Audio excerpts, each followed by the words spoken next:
In fact, that's all that's ever existed. The reason is that the capitalist system, if it were to exist, would very quickly self-destruct. And the business classes, those with power, plainly don't want that. So they have always called on a powerful state to be their instrument to the extent possible. That's just nonsense. I mean, you look at early capitalist societies, England during the 18th century, America during the late 19th century, and you had very minimal government. The state was defanged consciously as part of the movement of liberalism.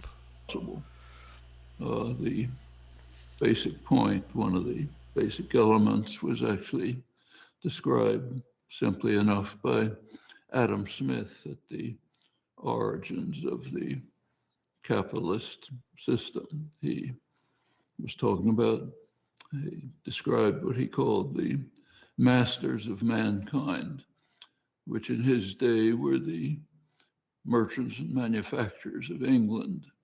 And he said, the masters of mankind are the principal architects of government policy, and they make sure that their own interests are most peculiarly attended to, no matter how grievous the impact on others, including the people of England, but even more so, he said, the victims of the savage injustice of the Europeans, speaking specifically of the English in India, whose crimes he bitterly condemned. Well, there's a lot of truth to that description. Of course, there's been a pushback. The people of England, other countries don't simply accept it. There's a balance between what the state does and what capital does, and how that works out is crucial for modern history. Actually, we see it being played out in the halls of Congress today. Might get back to that if there's some time. Well, there's been variation over the years. There's periods of I agree overall that people rig the political system for their own benefit. I don't think that's controversial, and that's a strong argument in favor of limiting state power. crisis. One was almost a century ago, 1930s. Fascism developed in Europe.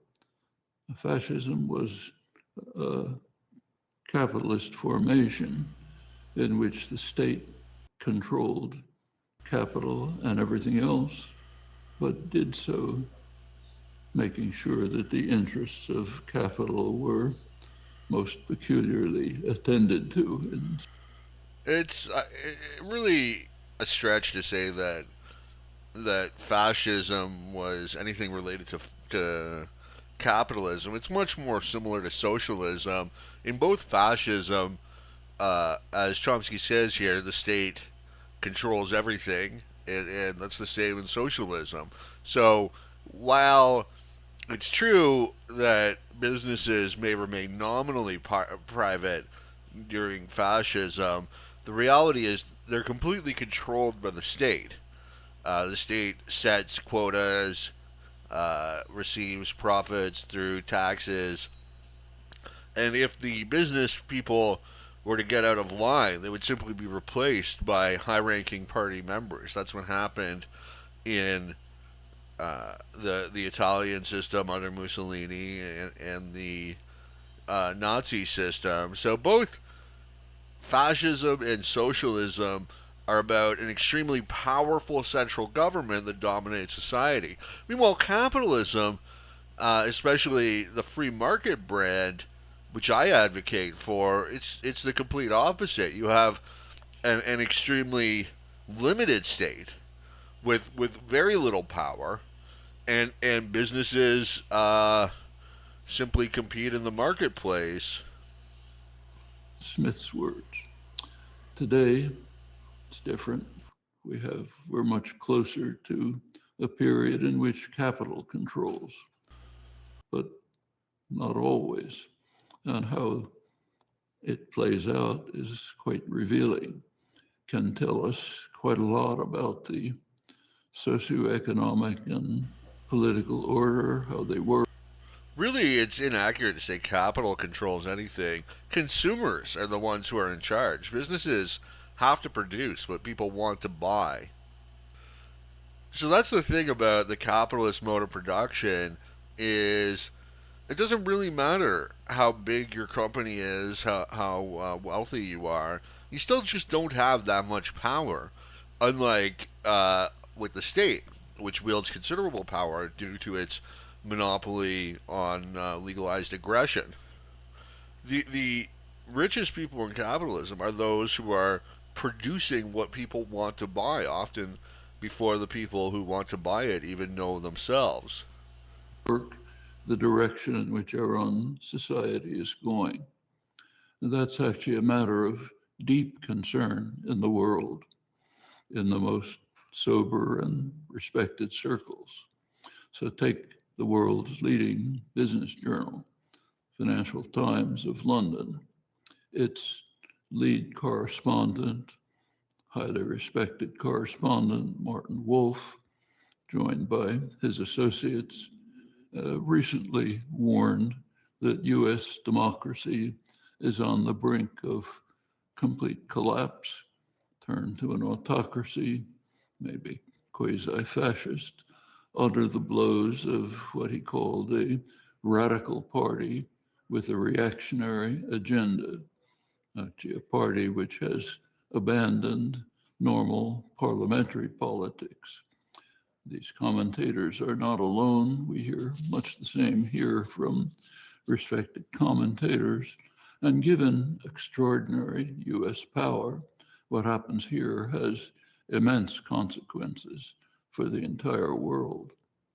Well, we can gain some insight into this quite critical question by considering what seems to be a paradox.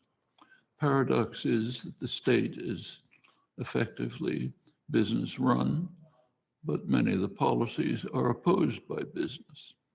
So that looks like a paradox. Take a few cases. Actually, the most long-standing case is the case of Cuba.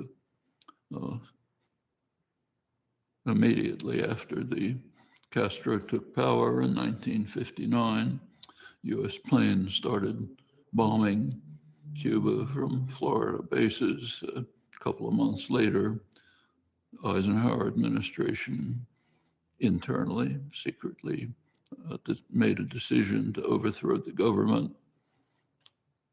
Talk about what happened later. But Cuba's been under severe sanctions ever since then. Sanctions so severe they amount to a blockade. They're strongly opposed by the entire world. Latest vote at the United Nations a couple months ago was 184 to 2. The United States was joined by Israel, but that's reflexive. They're a client state, they have to join. So that's essentially unanimous opposition. Nevertheless, there's virtually unanimous adherence to the US sanctions. China doesn't adhere to them. Few others. Europe does strongly oppose them. Why? Because if they don't adhere to them, the United States can punish them severely. For example, it can throw them out of the international financial system, which is run from New York.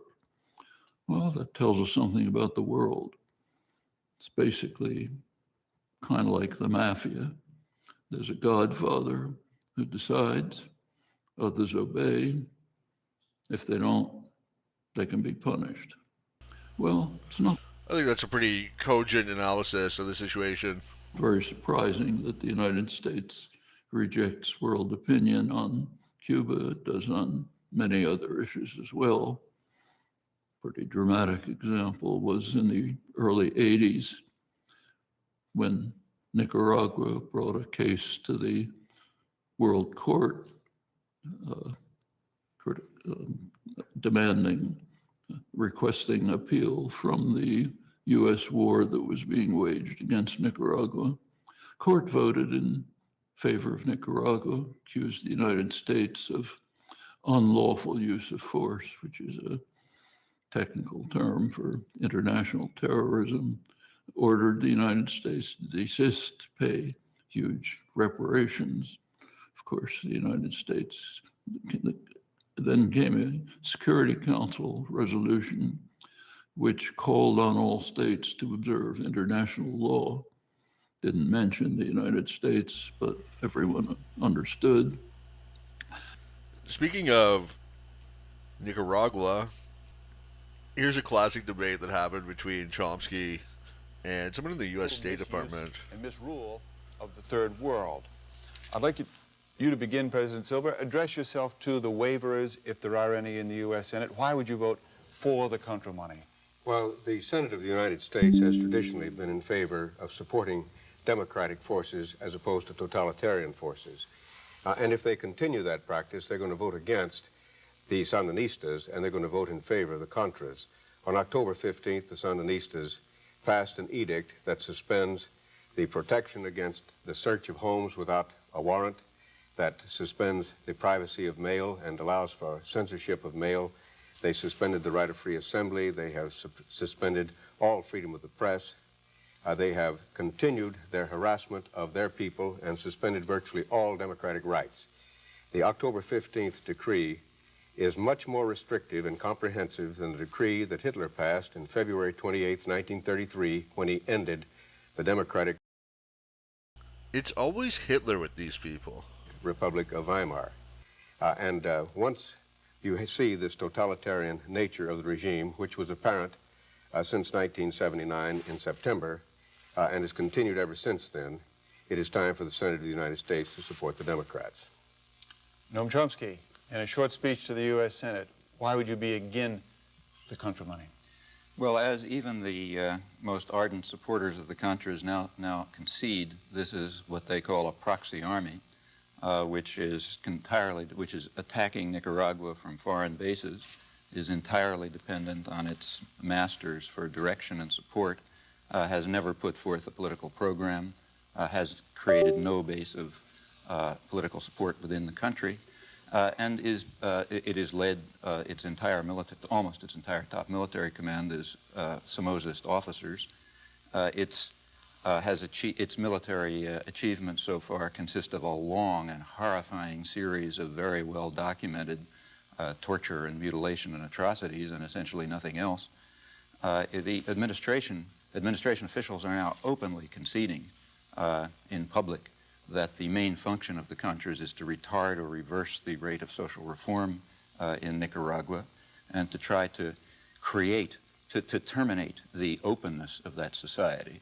The state of siege, for example, which was imposed last fall, and which is very mild, I should say. There's much political opening in Nicaragua, as everyone there, up to the American ambassador, will tell you.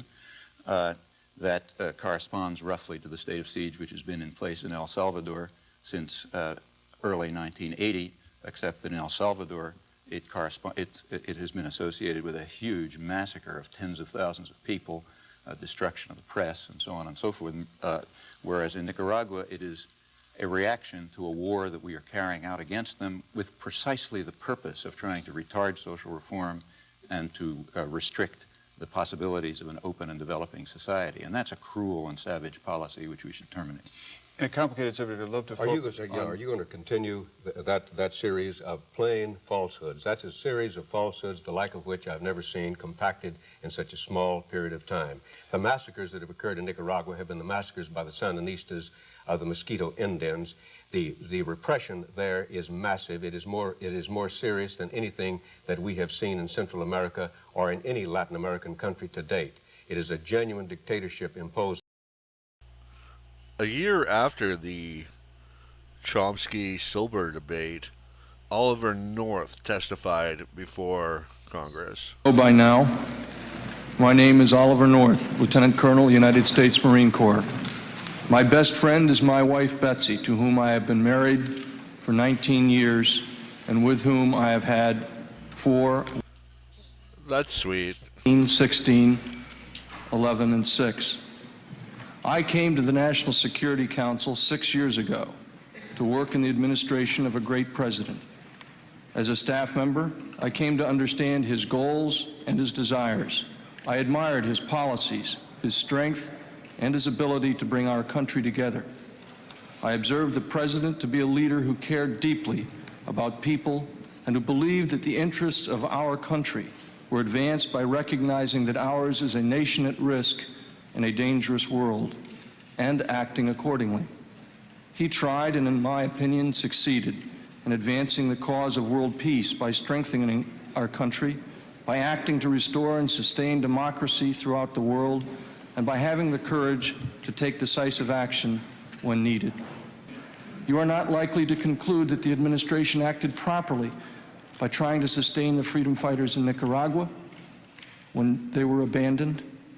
And you are not likely to conclude by commending the President of the United States, who tried valiantly to recover our citizens and achieve an opening for the strategically vital Iran. Describe the leaders of the Contras as being supporters of Somoza is simply fabrication.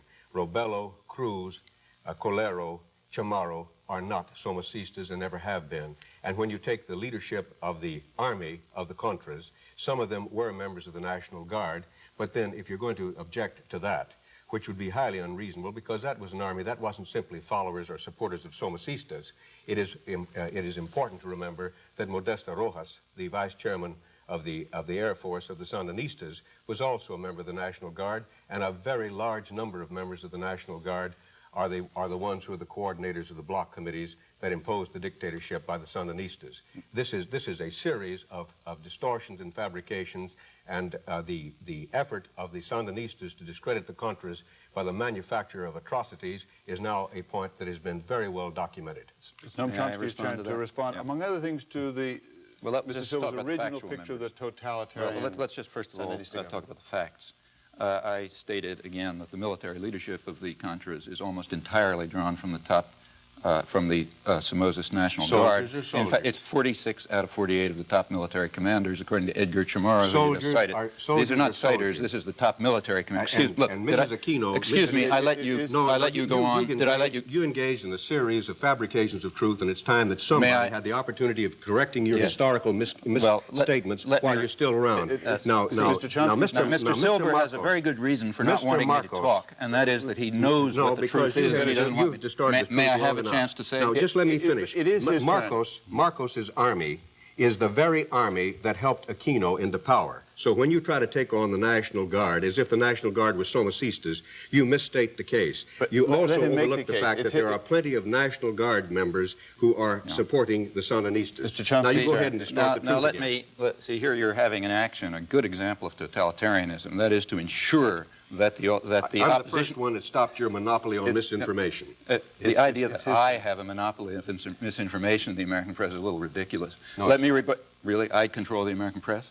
Let me repeat, let's go back to the facts. 46 out of the 48 top military commanders of the Contras are Somozist officers. You can find that in a congressional report. You can find it from Edgar Chamorro, who is the CIA-appointed spokesman. That's exactly what I said. It's exactly true. As for the idea that the Sandinistas have carried out massacres on a par with those that we have been carrying out in Central America, this is really astonishing. In El Salvador, the number of people massacred since 1978, or since 1979, when we moved in force, is on the order of 60,000. In Guatemala, where we incidentally have been supporting it all the way through with military aid, which never terminated, and are now supporting it enthusiastically, the number of people massacred is on the order of 100,000. Mr. Silva referred to the Mosquito Indians, who were badly treated, I should say. The figures are that approximately 60 or 70 were killed, many more than that, whereas in contrast, about 5,000 or 6,000 people have been killed, and I don't mean killed. This is not garden variety killing. This is torture, murder, and mutilation, massively documented in great detail by our forces. Now, there are crimes of the Sandinistas, there's no doubt, but they are undetectable in comparison with the crimes of the governments that we supported. I'd like to go back to two central arguments that this whole thing turns on. One is the notion that Sandinist Nicaragua poses a security threat to the United States and to this hemisphere. Secondly, The idea that Nicaragua, with 1% of the population of the USA and less than 0.1% of the economy, could pose some sort of threat to the United States is beyond absurd. to the so-called Democrats and the democratic notion to help people who are carrying our standard in the region. John Silber, are these equal arguments, and do you support them both? Well, I don't support the presence of about 6,500 Soviet and Cuban troops in Nicaragua. I don't support the presence of 24 armed helicopter gunships supplied by the Soviet Union to Nicaragua, or 150 battle tanks, or about 1,200 trucks and 300 But what of the ground-to-air notion that it's a missiles. security threat to this country? Well, it's not a security threat yet, and neither was Hitler a security threat when he suspended all It's always Hitler with these people. 33. He wasn't even a security threat that was serious in 1936 when he rearmed the Rhineland. But by the time that the Allies got around to recognizing that he was a threat, it cost us tens of millions of lives, and it took 6 years in which to defeat him. Now, at the present time, we can put an end to the Sandinista dictatorship in Central America without using a single American life. All we have to do is help pay for the firemen. There's a fire going on down there. We don't have to put the fire out, but we're asked to help pay for the firemen. If we wait and we decide to do nothing until the Soviets establish a land base there and it develops as This is the exact same argument they use for Ukraine. of a possibility of war. It is not a present threat, it is a vector. If people don't have sense enough to understand that a small fire in a room is a threat, not because it's a small fire, but because small fires have a way of becoming big fires, then we haven't learned anything from history. It's Noam Chomsky's turn on the question of the security threat to the hemisphere and to this country. Well, to talk of Nicaragua as a security threat is a bit like asking what security threat Luxembourg poses to the Soviet Union. Mr. Silber mentioned Hitler, and I'm old enough to remember Hitler's speeches in which he talked about the threat to Germany posed by Poland, from which Germany had to defend itself. And we're facing that kind of, even that's unfair to Hitler to draw that example. The fact is, if we want, it is quite true that Nicaragua is now Soviet-armed and heavily armed. And the reason is that it's being attacked by a superpower which has specifically blocked every other source of supply. For example, up until the May embargo last year, 20% of Nicaraguan trade was with the Soviet bloc. Prior to that, its arms were coming from everywhere. We then blocked arms from everywhere else. As we intensify the war, they do exactly what the U.S. government wants them to do, namely they divert resources from the social reforms, which we really fear, and they turn them towards militarization. If we want to, the idea that Nicaragua could attack it, the countries of, I might add that the countries of Latin America regard this as hysterical lunacy. Every country, all the Contadora countries, all the support countries, which include all of the relatively in Latin America, are pleading with us to call off the war against the countries because they understand perfectly well exactly what it's doing. It's forcing them to be a militarized state, and it's creating a danger of a wider war in the region. If we want to get the Soviet tanks out of Nicaragua and the Soviet advisors, and they're very few, the Cuban advisors out, what we should do is very simple, and everyone in the government knows it. Call off the war, and they will return to what they were doing before we attacked them, namely creating the most effective social reforms in the hemisphere, which were widely praised by the World Bank, the Inter-American Development. Here I think Chomsky goes a little off the rails. I mean, I agree with him that the United States should not be attacking the Nicaraguan government, but to laud them, I mean, they were an oppressive totalitarian communist regime. Development Bank organizations like Oxfam, which describe them as unique in their experience in 76 developing countries, and which we have retarded and stopped by this attack. We were running so far over time that we might just as well keep going. I want you to deal with the question of democracy and our responsibility to aid the cause. Right. You criticize the Sandinistas, but do you really want to embrace the Contras as a vehicle of democracy? Absolutely. And let's dispense with the myth that somehow these were lovely Democrats until we drove them into the hands of the Soviet Union by our opposition. That is a myth, that is a fabrication of history that Mr. Chomsky knows is false. Don't see anything wrong with taking the Ayatollah's money and sending it to support the Nicaraguan freedom fighters. Executive producer Al Perlmutter and journalist Bill Moyers broadcast The Secret Government, an in-depth and uncompromising expose of the Iran-Contra scandal and covert CIA operations leading up to it. I'm Bill Moyers, and in this personal essay, we'll look at that government in the shadows. Next week, Congress will publish a report on the Iran-Contra scandal. My colleagues and I have been investigating it ourselves. I've been waiting for something to happen. We led off the program with a song by Jackson Browne called Lives in the Balance, which very graphically showed the implications of warfare, weapons provision, and so on.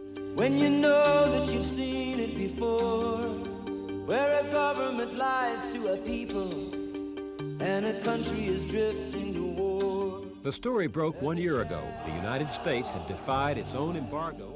In November 1986, National Security Council staff member Oliver North came into the public spotlight. The Iran-Contra affair uncovered a secret Reagan administration program to sell arms to Iran. Are utterly false. Senator John Kerry of Massachusetts, a veteran of the Vietnam War, is a member of the Senate Foreign Relations Committee. They were willing to literally put the Constitution at risk because they believed somehow there was a higher order of things, that the ends do in fact are justified by the means. Looking back, it's stunning how easily the Cold War enticed us into surrendering popular control of government to the national security state. We've turned the war powers of the United States over to where we're never really sure who, or what they're doing, or what it costs, or who is paying for it. As a matter of fact, when the revolution came to an end in July of 1979, the Sandinistas came to Washington after having pledged the Organization of American States that they would hold free elections. They then received $117 million in loans. They received credit from the World Bank through the intercession of the United States. They were very well received and very well treated. And on September of 1979, they already began their process of repression. So the notion that we drove them into the hands of the communists is utterly false. But it's a fabrication. The question is the Contras as a vehicle for democracy. The Contras do not have overt support among the Nicaraguan people at the present time inside Nicaragua for one obvious reason.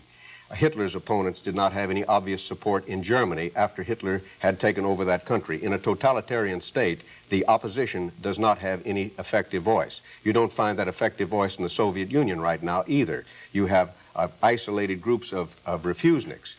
But in Nicaragua, you have a leadership. Robelo, Cruz, Chamorro, Colero. Those are major figures, major democratic figures who opposed Somoza, and many of them went to jail, and they are followed by literally thousands of people who are opposing the Sandinista dictatorship. To try to write these people off as totalitarians and to come up with that trumped-up nonsense about the atrocities that those people have committed is just a good example of... We now know that the Contras committed over 1,000 terrorist attacks on Nicaraguan civilians. In 1983, Congress prohibited the federal government from funding the Contras, no doubt outraged by the tactics of this group. And so Reagan and his administration reacted by finding more covert ways to fund the Contras, like trading weapons to Iran. It was also alleged that they participated in drug trafficking. Those articles detailed allegations that the CIA was involved with or was somehow complicit in the trafficking of crack cocaine to California during the 1980s. The articles further alleged that proceeds from those transactions were used to assist in financing the activities of the resistance movement in Nicaragua, known to most of us simply as the Contras. 1984 exercise by Mr. Chomsky, for which he has already established a worldwide reputation. It's rubbish. Mr. Chomsky, when you hear this call to come to the rescue of democracy and democratic forces, what do you answer? I would be delighted if the United States were to reverse its long-standing policies of opposing democratic forces throughout Central America and begin to support those forces. Now, to return to Nicaragua and to return to the real world, I never described the Sandinistas as perfect Democrats or whatever your phrase was. What I did was quote the World Bank, Oxfam, the Jesuit Order, and others who recognized that what they were doing was to use the meager resources of that country for the benefit of the poor majority. That's why health standards shot up. That's why literacy shot up. That's why agrarian reform proceeded, the only place in the region. That's why subsistence agriculture improved and consumption of food increased, and that's why we attacked them. It had nothing to do with democracy. Now, I also did not say that Cruz and Rebello committed atrocities. In fact, Cruz and Rebello sit in Washington and don't do anything. They're figureheads who we concocted. The people who commit atrocities are the Contra forces led by the National Guard, and of all the figures he mentioned, one is involved, namely Calero, who's an ultra-right-wing businessman and represents the extremist narrow business forces in Nicaragua.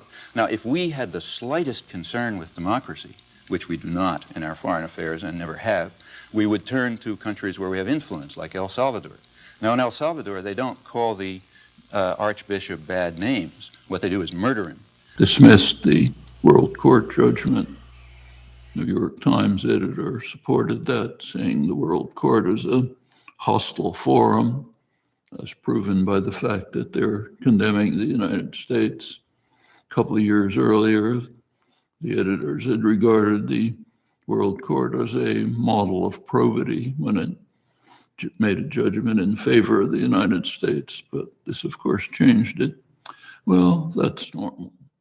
More surprising in the case of Cuba is that the United States opposes central components of the business sector in the United States, huge sectors, pharmaceutical corporations, energy corporations, agribusiness, they all want to enter the Cuban market.